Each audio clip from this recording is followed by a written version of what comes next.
At my sister's birthday dinner, my mom smirked and said, "All that money we spent on you is a waste." My name is Harper Vale, I'm 28. And if you think you know how this ends, stay tuned. I pulled out my phone, opened my banking app, and sent her $1.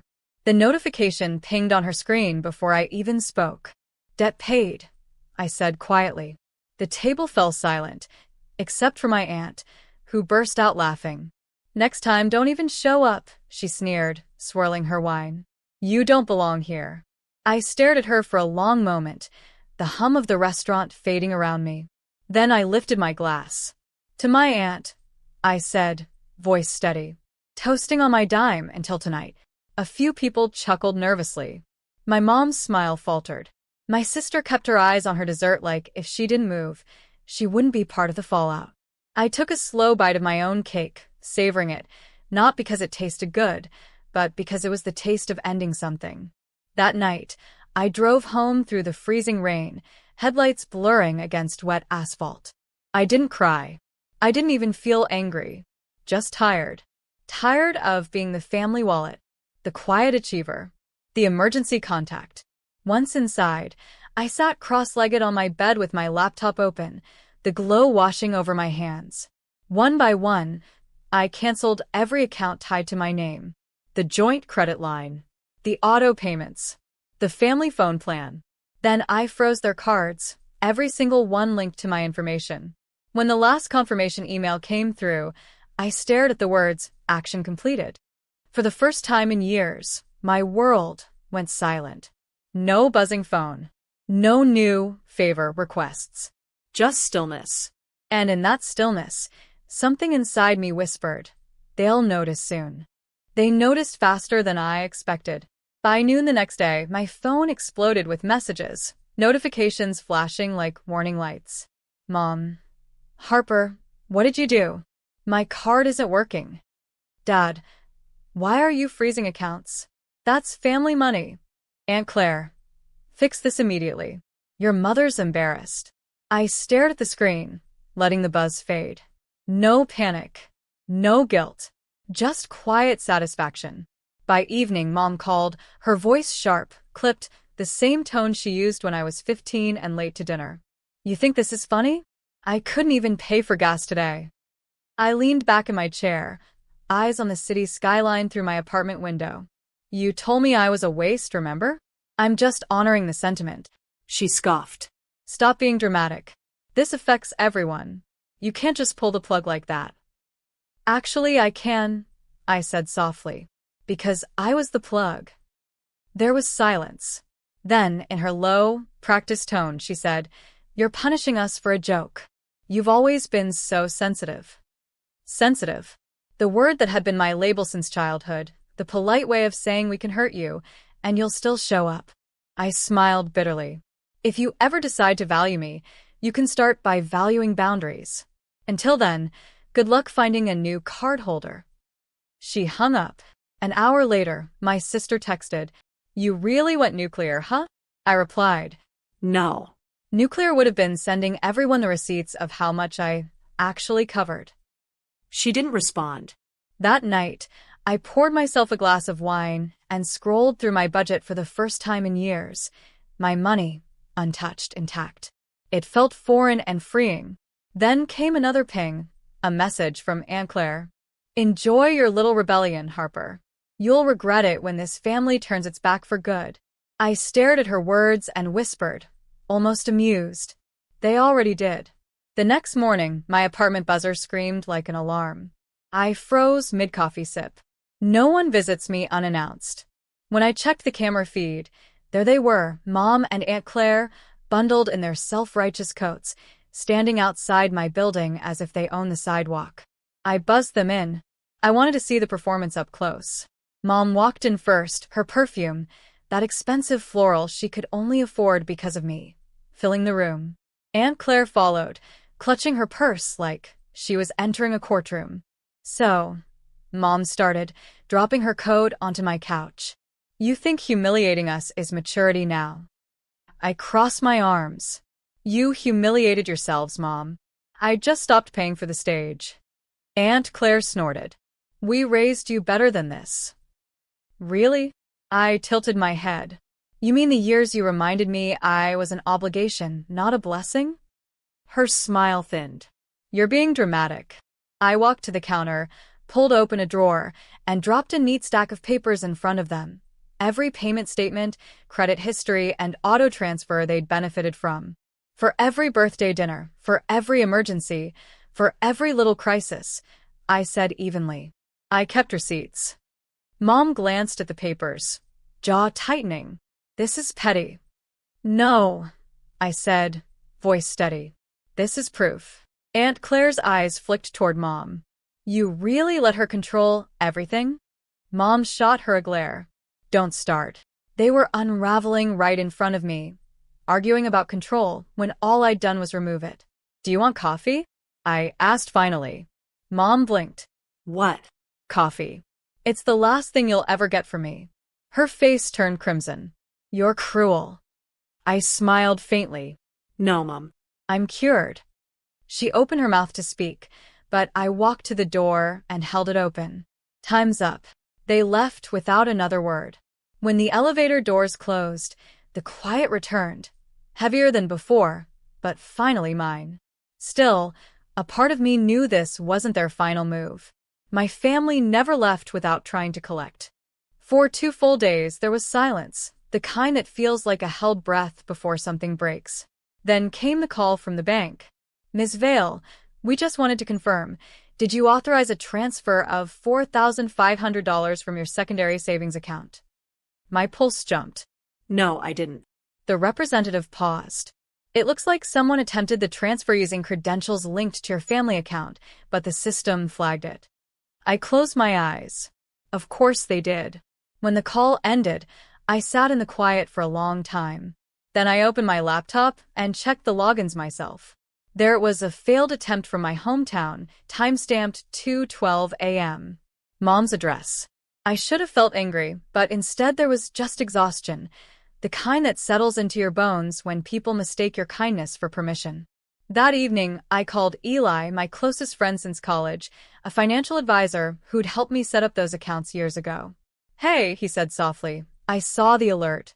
You okay? I'm fine, I said. But I'm done playing defense. He hesitated. You want me to tighten security? No. I want you to help me end this legally. Within an hour, Eli connected me with Grace Reynolds, a fraud attorney who'd seen every kind of family implosion possible. I sent her the screenshots, the call records, everything. By the next morning, Grace had drafted a cease and desist order for financial harassment and unauthorized access attempts. I signed it electronically, my hands steady. She said, once they receive this, the bank will block all shared logins permanently. They won't be able to touch a cent tied to you. Good, I replied. Let them learn what silence without funding feels like. After hanging up, I sat on my couch, the city outside humming like normal life. For once, their chaos didn't reach me. Then, a single text buzzed on my phone from an unknown number. You'll regret this, Harper. We always take care of our own. I stared at it and whispered. Exactly. Take care of your own, finally. By morning, the text had spread like wildfire through the family grapevine. My cousin forwarded screenshots of Mom's latest group chat rant, a masterpiece of manipulation. She's turned against her own blood, Mom wrote. We gave her everything, and she's repaying us with lawyers. No one freezes their parents' cards unless they've lost their mind. They didn't know I was in that chat under a muted contact name. I watched the hypocrisy scroll by while sipping my coffee, amused at how predictable it all was. Then Aunt Claire chimed in. Maybe we should show her how it feels to be cut off. She thinks she doesn't need family? Let's make sure she doesn't. I laughed under my breath. That line, let's make sure she doesn't, was their battle cry. I screenshotted it and forwarded it to Grace. Within an hour, Grace replied. Perfect evidence. We'll attach this to the cease and desist follow-up. Their harassment trail is self-documenting. The power of paper, I thought. For years, I'd fought their words with emotion. Now, I was fighting with proof. That evening, I went for a walk downtown, the air sharp and cold, the sidewalks still slick from rain. I passed a family laughing outside a diner, their warmth cutting through the chill. For a fleeting moment, I envied them. Not for their closeness, but for how effortlessly they seemed to love each other. I used to think my family was fixable, that if I just worked harder, paid more, proved more, they'd finally see me. But that night, as I walked under the glow of streetlights, I realized something. You can't buy belonging. When I got home, I forwarded the legal packet to every relative in that group chat. No caption, no explanation, just the document. Then I powered off my phone, poured myself a drink, and whispered into the quiet apartment. Let's see who laughs now. It wasn't anger anymore. It was closure sharpening into peace, one form filed at a time. The silence that followed was almost eerie. No calls, no texts, no sarcastic family updates on Facebook. Just absence. 3 days later, my dad showed up at my apartment. No warning, no call ahead. He looked older than I remembered, hair grayer, suit wrinkled like he hadn't been sleeping well. He didn't even say hello.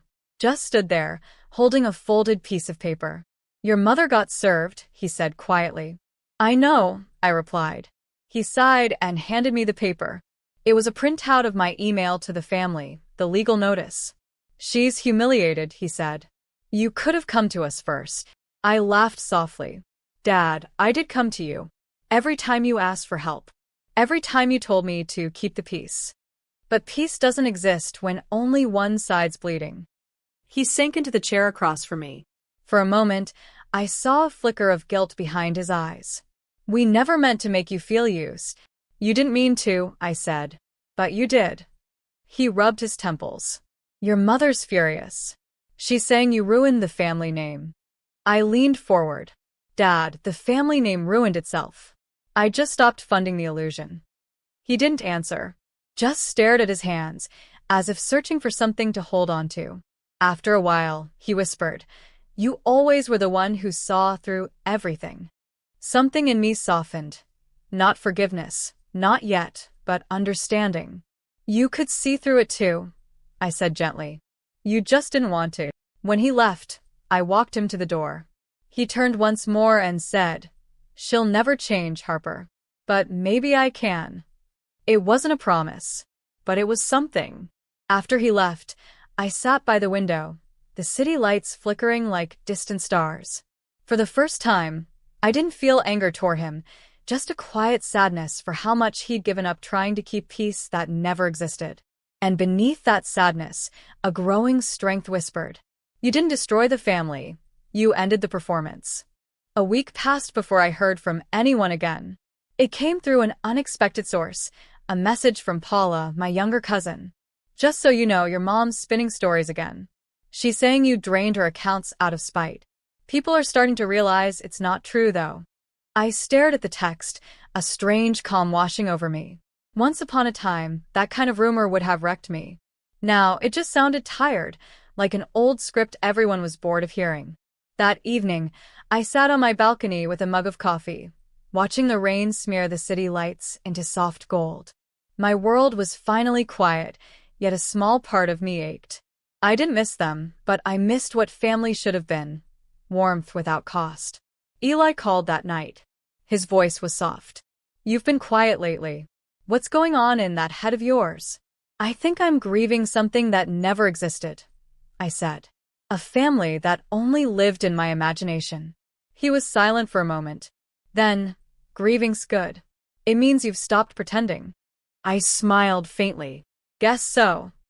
The next morning, I received a thick envelope in the mail, my name written in my father's handwriting.